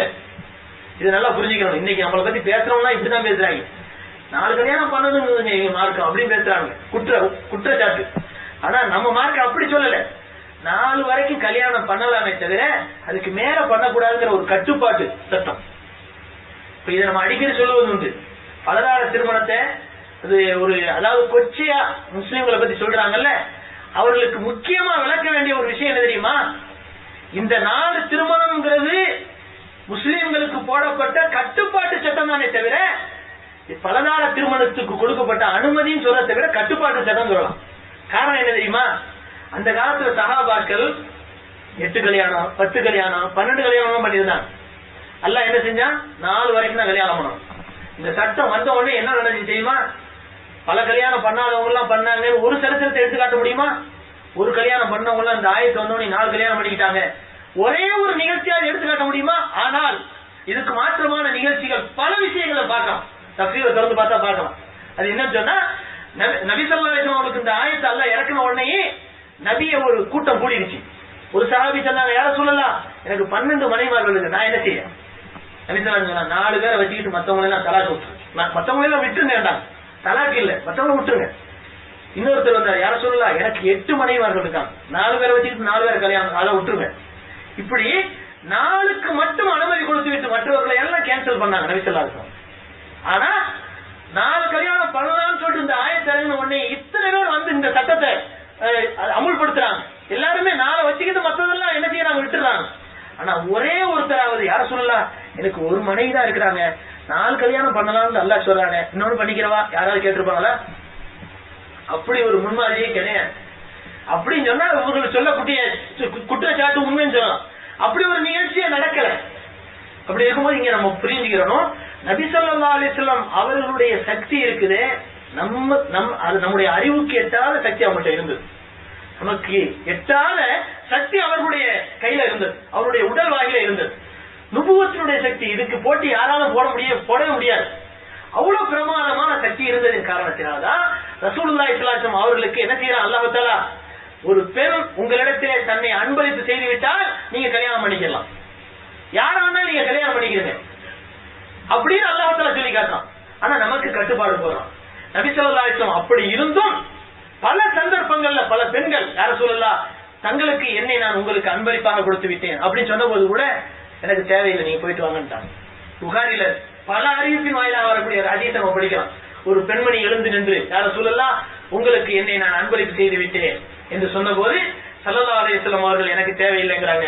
ஒரு சஹாபி எதிர்த்து கேட்கிறாங்க, யார சொல்லலாம், எனக்கு அந்த பெண்ணை கல்யாணம் பண்ணுவீங்க அப்படிங்கிறாங்க. உடனே அவனிடத்துல மகர் கொடுக்கறதுக்கு என்ன இருக்குன்னு கேட்கிறாங்க. அவர் சொன்னார், இந்த உடுத்திருக்கிற ட்ரெஸ் தவிர வேற எதுவுமே இல்லைன்ற. நபி ஸல்லல்லாஹு அலைஹி வஸல்லம் சொன்னாங்க, வீட்டுல போய் இரும்பு மோதிரமாவது இருக்கான்னு பார்த்துட்டு வாங்கிட்டாங்க. போய் தேடுதுன்னு தேடினார், ஒரு அறிவிப்புல இல்ல, பல அறிவிப்பின் மூலமா புகாரில் வரக்கூடிய ஹதீஸ். அப்போ போய் தேடிட்டு வந்தார், சொன்னார் எதுவுமே இல்லை, என்னதான் இருக்குது அப்படின்னு கேட்டார். நபி ஸல்லல்லாஹு அலைஹி வஸல்லம் கேட்டாங்க, இடுப்புல கட்டி இருக்கக்கூடிய வேஷ்டி மட்டும் தான் இருக்குது அப்படின்னா, லுங்கி மட்டும் தான் இருக்கு உடனே நபி ஸல்லல்லாஹு அலைஹி வஸல்லம் சொன்னாங்க, அதை எடுத்து நீ கிழிச்சு அந்த பெண்ணுக்கு கொடுத்துட்டேன்னு சொன்னா நீ எதை உடுத்துவ அப்படின்னு கேட்டாங்க. அதுக்கு பின்னால் நபி ஸல்லல்லாஹு அலைஹி வஸல்லம் சொன்னாங்க, உன்னிடத்துல ஏதாவது குர்ஆன் மனனமாக இருக்கிறதா அப்படின்னு கேட்டாங்க. இருக்குது யார சொல்லலாம் அப்படின்ற உடனே, அந்த குர்ஆனுடைய வசனங்களை உனக்கு மகளாக வைத்து நான் திருமணம் முடித்து கொடுக்கிறேன் அப்படின்னு நபி ஸல்லல்லாஹு அலைஹி வஸல்லம் சொன்னாங்க. இப்ப இதுல இருந்து என்ன தெரியுது, ஒரு பெண்மணி தானா எந்திரிச்சு சொல்றாங்க, என்னைய நான் உங்களுக்கு அன்பளிப்பு கொடுத்துட்டேன். அல்லாஹ் அன்பளிப்பு கொடுத்திருக்கான். யா அய்யுஹன் நபி இன்னா அஹலல்னா லக அஸ்வாஜக அல்லாத்தி ஆதைத உஜூரஹுன்ன வமா மலக்கத். அல்லாஹ் குர்ஆன்ல அப்படியே சொல்றான், உங்களுக்கு ஹலால் ஆக்கிட்டோம் அப்படிங்க. இன் வஹபத் நஃப்ஸஹா லின்னபி இன் அராதன் நபி ஐ யஸ்தன்கிஹா. ஒரு பெண் தன்னை அன்பளிப்பாக கொடுத்து நபியும் அதை விரும்பினால் அந்த பெண்ணை கல்யாணம் செய்து கொள்ளலாம். காலிசத்தல் லக மின் தூனில் முஃமினீன். மூமின்களே, நபியே உமக்கு மட்டும்தான் இந்த சட்டம், உமக்கு மட்டும்தான் இந்த சட்டம், எதிர வேற யாருக்குமே அனுமதி கிடையாது. அல்லாஹ் சொல்லி காட்டான். இப்ப நபிக்கு மட்டும் ஸ்பெஷல் அந்த சட்டத்தை போட்டான். சொல்லும் போது நம்ம யாராவது அது மாதிரி நபிக்கே இப்படி ஒரு அனுமதி, நமக்கு ஏன் அனுமதி எதிர்த்தக்கூடாது அப்படின்னு நம்ம சுன்னத்தாக்கி சொல்லிட்டு அல்லாஹ் சொல்றான், காலிசத்தல் லக மின் தூனில் முஃமினீன். நபியே இந்த மாதிரி சட்டம் எல்லாருக்கும் கிடையாது, உங்களுக்கு மட்டும்தான். ஒரு பெண் வந்து என்னை நான் உங்களுக்கு அன்பளி செய்யறேன் அப்படின்னு சொல்லிட்டா நீங்க என்ன செய்யறேன், மகளோட கொடுக்க தேவையில்லை, நீங்க அந்த பெண்ணை கல்யாணம் பண்ணிக்கிறீங்க, பிரச்சனை இல்லை. அல்லாஹ் சொல்றான், இது நபிக்கு மட்டும் உள்ள சட்டம். அப்ப அப்படி ஒரு சட்டத்தை அல்லாஹ் கொடுத்தான். அப்படி இருந்து நபி ஸல்லல்லாஹு அலைஹி வஸல்லம் 9 மனைவிமார்கள் ஒரே நேரத்துல இருந்தாங்க அப்படின்னு நம்ம சொல்றோம். சொல்லும் போதே நம்ம சொல்றது நம்ம பிள்ளைகிட்ட சொல்லி காட்டுறது நமக்கு வெக்கமா இருக்கு. அந்த அளவுக்கு நபி 9 மனைவி வச்சிருந்தாங்களா? ஏன்னா நம்ம நாட்டினுடைய நடைமுறை அந்த மாதிரி அப்படி ஒரு மாகுல் உண்டாயிருச்சு. அது ஒரு விகாரமா, காரணம் மாற்றார்களுடைய மாகுல். இப்ப இந்த நிலைமையில இது ஒரு, அதாவது இது ஒரு சிந்தனைக்கு அருவருப்பா இருக்கிற மாதிரி நமக்கு தோணுது. இல்ல, நிச்சயமா இல்ல. நபி ஸல்லல்லாஹு அலைஹி வஸல்லம் அவர்கள் இருந்த ஒரு தலைமைத்துவம் இருக்குது. அவர்கள் 9 மனைவிமார்களை வச்சிருந்தாங்கன்னு சொன்னா, அந்த 9 மனைவிமார்களை பத்தி குறை சொல்லக்கூடியவர்களுடைய வரலாற்றை நம்ம பார்த்தோம்னு சொன்னா, அவர்கள் யார தங்களுடைய வழிகாட்டி ஆக்கியிருக்காங்களோ அவங்களுடைய வரலாறை பார்த்தா ஆயிரக்கணக்கான பொண்டாட்டி வச்சிருந்தாங்க. புராணங்கள்ல பாக்குறோம், நான் சும்மா சொல்லல, நம்ம குறிப்பிட்டு சொன்னாங்க தப்பு. எத்தனையோ பேர் புராணங்களை பத்தி பேசி நம்மளை பத்தி புறம் பேசுறான் பத்தியா, அவன்கிட்ட போய் கேட்டா அவன் யாரெல்லாம் என் சாமின்னு சொல்லிட்டு இருக்கானோ அவனுக்கு ஏகப்பட்ட மனைவிமார்கள். அதை பத்தி நம்ம பேச வேண்டியதில்லை. ஆனா நபி ஸல்லல்லாஹு அலைஹி வஸல்லம் அவர்களுக்கு செஞ்சதுல தப்பு இல்லைங்கிறதுக்காக நம்ம சொல்ல வரோம். நபி ஸல்லல்லாஹு அலைஹி வஸல்லம் அவர்களுக்கு ஒரே நேரத்துல 9 மனைவிமார்கள் இருந்தார்கள். அவருடைய வாழ்க்கையில திருமணம் முடித்த மனைவிமார்களுடைய எண்ணிக்கை 11 மனைவிமார்கள். ஆனா ஒரே ஒரு பெண்மணி மாரியத்துல் கிப்தியா அடிமை பெண்ணாக இருந்தார்கள். அவர்களோடும் நபி ஸல்லல்லாஹு அலைஹி வஸல்லம் குடும்பம் நடத்தினாங்க. அவங்க மொத்தம் 12 பேர். ஒன்னு வரிசை பிரகாரம் பார்க்க போனால் ஹதீஜத்துல் குப்ரா ரலியல்லாஹு அன்ஹா, இரண்டாவது ஆயிஷா சித்திகா ரலியல்லாஹு அன்ஹா, மூன்றாவது சௌதா ரலியல்லாஹு அன்ஹா, நான்காவது ஹப்ஸா உமர் ரலியல்லாஹு அன்ஹுடைய மகள், ஐந்தாவது ஸைனப் பின் ஹுஸைமா ரலியல்லாஹு அன்ஹா, ஆறாவது உம்மு சல்மா ரலியல்லாஹு அன்ஹா, ஏழாவது ஸைனப் பின் ஜஹஷ் ரலியல்லாஹு அன்ஹா. இவங்களுக்கு ஒரு தனி சரித்திரம் இருக்கு. எல்லா மனைவிமார்களையும் நபி கல்யாணம் பண்ணாங்க. ஆனா ஸைனப் பின் ஜஹஷ அல்லாஹ் கல்யாணம் பண்ணி வச்சான். அல்லாஹ் குர்ஆன்லயே சொல்லி காட்டுறான். இது இன்ஷாஅல்லாஹ் பின்னால சொல்லப்படும். அதுக்கு அடுத்து ஜுவைரியா, எட்டாவது ஜுவைரியா ரலியல்லாஹு அன்ஹா, ஒன்பதாவது உம்மு ஹபீபா, இது அபூ சுஃபியானுடைய மகள், பத்தாவது சஃபியா ரலியல்லாஹு அன்ஹா, 11வது மைமூனா ரலியல்லாஹு அன்ஹா. இந்த மைமூனா ரலியல்லாஹு அன்ஹா அவர்கள் தான் ரசூலுல்லாஹி ஸல்லல்லாஹு அலைஹி வஸல்லம் என்ன செஞ்சாங்க, கடைசியா கல்யாணம் பண்ணிட்டாங்க. இதுல ஸைனப் பின்த் ஹுஸைமா இருக்கிறாங்களே, இவங்க மட்டும்தான் நபி ஸல்லல்லாஹு அலைஹி வஸல்லம் வாழும் போது வஃபாத் ஆனாங்க. நபி ஸல்லல்லாஹு அலைஹி வஸல்லம் இந்த உலகத்துல இருக்கும்போதே வஃபாத் ஆயிட்டாங்க. மற்றவங்க எல்லாரும் நபி ஸல்லல்லாஹு அலைஹி வஸல்லம் மறைவுக்கு பின்னாலதான் இந்த உலகத்தை விட்டு பிரிஞ்சாங்க. இப்போ கடைசியா மாரியத்துல் கிப்தியா, மாரியத்துல் கிப்தியா என்று சொல்லப்படக்கூடிய அந்த மனைவி, அதாவது அவங்க ஒரு அடிமை பெண்ணாக இருந்து அன்றைக்கு அனுமதி கொடுக்கப்படுகின்றது. ஒரு அடிமை பெண்ணை நம்ம கல்யாணம் மாதிரி ஒரு மனைவி மாதிரி பாவிக்கலாம் அப்படின்னு அனுமதி கொடுக்கப்படுகின்றது. அதனால அல்லாஹ் குர்ஆன்ல சொல்லும் போது உங்களுடைய கருப்பை பத்தி எல்லாம் பேசும்போது எல்லாம் சொல்லுவான், நீங்க என்ன செய்யலாம், உங்க மனைவிமார்களோடு நீங்கள் ஈடுபடலாம், அதே போல உங்களுடைய வலது கரங்கள் சொந்தமாக்கி கொண்டவர்களோடு ஈடுபடலாம். இதுக்கு அர்த்தம் என்ன அப்படின்னு சொன்னா அடிமை பெண்கள். ஆனா அடிமை பெண்கள் எப்போ ஒரு குழந்தையை பெற்று எடுத்துறாங்களோ அதுக்கு பின்னால் ஒரு மனைவியினுடைய ஸ்தானத்துக்கு வந்துருவாங்க, உம்முல் வலத் அப்படின்னு சொல்லுவாங்க. இது ஒரு பெரிய சட்டம், அது வேற விஷயம். இப்ப இந்த 12 பேரோடு நபி ஸல்லல்லாஹு அலைஹி வஸல்லம் அவர்கள் வாழ்க்கை நடத்தியிருக்கிறார்கள். ஆனா கதீஜா ரலியல்லாஹு அன்ஹா இருக்கிற வரைக்கும் என்ன செய்யல, யாரையுமே கல்யாணம் பண்ணல. 30 வருஷம், அதாவது நபி ஸல்லல்லாஹு அலைஹி வஸல்லம் 30 வருஷ காலம் கதீஜா அம்மையாரோடு மட்டும்தான் வாழ்க்கை நடத்தினார்கள். அதுக்கு பின்னால கதீஜா அம்மையார் இந்த உலகத்தை விட்டு பிரிஞ்சதுக்கு பின்னால ஆயிஷா ரலியல்லாஹு அன்ஹா அவர்களையும் சௌதா ரலியல்லாஹு அன்ஹா அவர்களையும் கல்யாணம் பண்றாங்க. ஆனா ஒரே நேரத்தில் நபி ஸல்லல்லாஹு அலைஹி வஸல்லம் அவர்கள் ஒரு மனைவியாரோட வாழ்ந்தது 9 மனைவிமார்கள். அந்த ஸைனப் பின் ஹுஸைமா மூத்தா போனதுக்கு பின்னால இப்படி நம்ம பார்க்கும்போது நபி ஸல்லல்லாஹு அலைஹி வஸல்லம் அவர்கள் பலதார திருமணத்தை செஞ்சிருக்கிறாங்க. ஆனா இன்னைக்கு பெரும்பெரும் தலைவர்களை பார்க்கிறோம், அவங்க எல்லாம் என்ன செய்யறாங்க, ஒரு மனைவி என்ன செஞ்சுருவாங்க, டிஸ்பிளேல காட்டிடுவாங்க, ஒரு மனைவி தான். ஆனா மற்றவங்க எல்லாம் பின்னால இருக்கும். அது தன்னுடைய மனைவிக்கு செய்யக்கூடிய துரோகம் நினைக்கிறதே கிடையாது. செல்வத்தை எல்லாம் எடுத்துக்கொண்டு போய் அங்க இறக்கிறது, இங்க நடிக்கிறது. இந்த மாதிரி எத்தனை தலைவர்களுடைய வாழ்க்கை கரைபடுத்தப்பட்டிருக்கிறது. ஆனா நபியினுடைய வாழ்க்கையில் இப்படிப்பட்ட மறைமுகமான கரைபடிந்த பக்கங்கள் எங்கும் கிடையாது, எங்குமே கிடையாது. பரிசுத்தமான பக்கங்களை மட்டும் நான் பார்க்க முடியும். ஒரு பெரும் தலைவர் என்ற உணர்வோடு நபியை பற்றி சிந்தித்து பாருங்கள். நபி ஸல்லல்லாஹு அலைஹி வஸல்லம் வாழ்ந்த வாழ்க்கை பரிசுத்தம் என்று நமக்கு தெரியும். இன்னைக்கு சாதாரண ஒரு வட்டத்தில் இருக்கக்கூடிய கவுன்சிலரா இருந்தாலும் அவருடைய வாழ்க்கையில ஒரு பெரிய வட்டம் வந்திருக்கும். அவனை பத்தி நம்ம பெரிய கரைகள் நம்ம பார்க்கலாம். நபியினுடைய வாழ்க்கையில் அப்படி ஒரு களங்கத்தை பார்க்கவே முடியாது. அதனாலதான் நபி ஸல்லல்லாஹு அலைஹி வஸல்லம் சஃபியா ரலியல்லாஹு அன்ஹா அவர்களோடு ஒரு தடவை இஅ்திகாஃப் இருக்கும்போது வெளியில நின்று இருட்டுக்குள்ள நின்று பேசிட்டு இருக்கிறாங்க. இதோட முடிச்சிடுறேன், பேசிட்டு இருக்காங்க. அப்ப 2 அன்சாரி சஹாபாக்கள் வர்றாங்க. வெளியில வாசல விட்டு வெளியே வந்த உடனே நபி ஓரமா நின்று சஃபியாட்ட பேசி நிக்கிறத பாக்குறாங்க. பார்த்த உடனே நம்ம என்ன செய்வோம், நம்ம யாராவது பார்க்கும்போது அவங்க சலாம் சொல்லுவோம். ஆனா கோஷாவை அனுஷ்டிக்கக்கூடிய ஒரு உயர்ந்த மனிதர் அவர் மனைவியோட போறாங்கன்னு சொன்னா நம்ம என்ன செஞ்சிருவோம், தலையை குனிஞ்சிட்டே போயிடுவோம், சலாம் சொல்ல மாட்டோம். இதான் நம்ம பேருதான். அதே மாதிரி நபி தன்னுடைய மனைவியோட பேசிட்டு இருக்கிறாங்கிறத பார்த்த உடனே 2 அன்சாரி சஹாபாக்களும் தன்னுடைய திசையை மாத்தி வேற பக்கம் போக ஆரம்பிச்சிட்டாங்க. நபி உடல கூப்பிட்டாங்க, தோழர்களே நில்லுங்க. அதிர்ச்சி அடைஞ்சி நின்று பாக்குறாங்க. உடனே நபி ஸல்லல்லாஹு அலைஹி வஸல்லம் சொன்னாங்க, நான் பேசிக்கிட்டு இருக்கிறது சஃபியாட்ட பேசிட்டு இருக்கிறேன், நான் பேசிக்கிறது என்னுடைய மனைவிட்ட பேசிட்டு இருக்கிறேன். இதை கேட்ட உடனே அந்த சஹாபாக்கள் சுப்ஹானல்லாஹ் யார சொல்லலாம், உங்க மேலேயே நாங்க சந்தேகப்படுவோம் அப்படின்னு கேட்டாங்க. இல்ல, ஷைத்தான் மனிதனுடைய ரத்த நாளங்கள் ஓடும் இடமெல்லாம் ஓடிக்கிட்டு இருக்கிறான். சின்ன ஒரு கோளாறு அவங்க உள்ளத்துல உருவாக்கிட்டான்னு வச்சுக்கிறீங்க, என் வாழ்க்கையை ஒரு கரைபிடிந்த பக்கமா போயிடும். அதனாலதான் உங்களுக்கு தெளிவுபடுத்தினேன்னு சொன்னாங்க. எவ்வளவு தெளிவான ஒரு சிறந்த புத்தகமான நம்முடைய வாழ்க்கை, நபியினுடைய வாழ்க்கை இருக்குது பாருங்க. அப்ப நபி ஒரு பரிசுத்தமான மனிதராக வாழ்ந்தார்கள். அவர்கள் சட்ட ரீதியாக மனைவிகளை தேர்ந்தெடுத்துதான் வாழ்க்கையை நடத்தினார்கள். அதுவும் தன்னுடைய காம உணர்ச்சிக்காக வாழ்க்கை நடத்தவில்லை.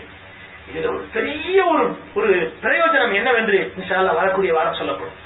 11 மனைவியோடு நபி ஸல்லல்லாஹு அலைஹி வஸல்லம் வாழ்ந்தார்கள் என்று சொன்னால் அதற்கு பின்னால இருந்த நோக்கம் இருக்குதே, சாதாரண நோக்கம் இல்லை, ஒரு மிகப்பெரிய நோக்கம். அந்த நோக்கம் உடல் இச்சை சார்ந்த நோக்கம் அல்ல, அதையும் தாண்டிய ஒரு மிகப்பெரிய நோக்கம் இருந்தது. அந்த நோக்கம் என்ன? நபி தன்னுடைய குடும்பத்தாரோடு எப்படி வாழ்ந்தார்கள், அந்த மனைவிமார்களுடைய சரித்திரம் என்ன, அந்த மனைவிமார்களுடைய ஸ்பெஷலான சிறப்புகள் என்ன, இன்ஷா அல்லாஹ் வரக்கூடிய வாரம் சொல்லப்படும். அல்லாஹ் தஆலா எதை சொன்னோமோ எதை கேட்டோமோ அதன்படி உணர்ந்து செயல்படக்கூடிய தௌஃபீக்கை நம் அனைவருக்கும் தந்தருள் புரிவானாக. வாஹிர் தாவானா அல்ஹம்துலில்லாஹி ரப்பில் ஆலமீன். அல்ஹம்துலில்லாஹி ரப்பில் ஆலமீன். அல்லாஹும்ம ஸல்லி அலா ஸய்யிதினா முஹம்மதின் வ அலா ஆலி ஸய்யிதினா முஹம்மதின் வ பாரிக் வ ஸல்லிம் அலைஹி. சுப்ஹானல்லாஹி பிஹம்திஹி சுப்ஹானக்கல்லாஹும்ம பிஹம்திக வ நஷ்ஹது அன் லா இலாஹா இல்லா அன்த நஸ்தக்ஃபிருக வ நத்தூபு இலைக். அல்லாஹும்ம அரினல் ஹக்க ஹக்கன் வர்ஸுக்னா இத்திபாஅஹு வ அரினல் பாத்தில பாத்திலன் وارزقنا اجتنابه. ربنا آتنا في الدنيا حسنة وفي الآخرة حسنة وقنا عذاب النار.